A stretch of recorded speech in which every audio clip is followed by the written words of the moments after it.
What's up? Welcome back to my channel. My name is Kayla, and today we're going to be learning about if deaf people can drive. So the short answer is yes. And the following question a lot of people ask is, how are you able to hear the emergency vehicles behind you? And that's a great question because it's so interesting.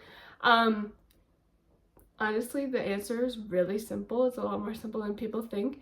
You just look in your rear view mirror. So driving, you really don't need to hear. You can listen to music. Some people just drive with their thoughts. You really don't need to hear. You just need to use your brain. And hearing has no effect if you can step on the gas and step on the brake at all. So I think this is such an interesting question, because I get this all the time, as if deaf people can drive. And it's just like, why would they not be able to drive? But then they'll always follow up questions, how do they hear emergency vehicles? They don't.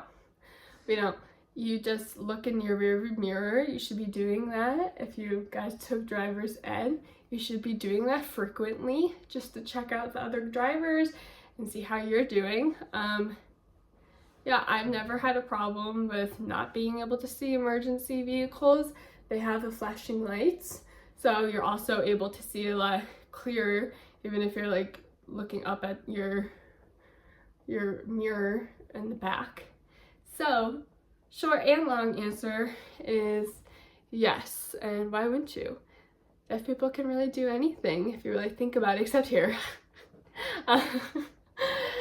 Some deaf humor there. But yeah, they can do that. No worries. I used to drive. I don't drive now for other reasons, but I did drive. Yeah, so I hope you guys enjoy this video, and I'll see you next time.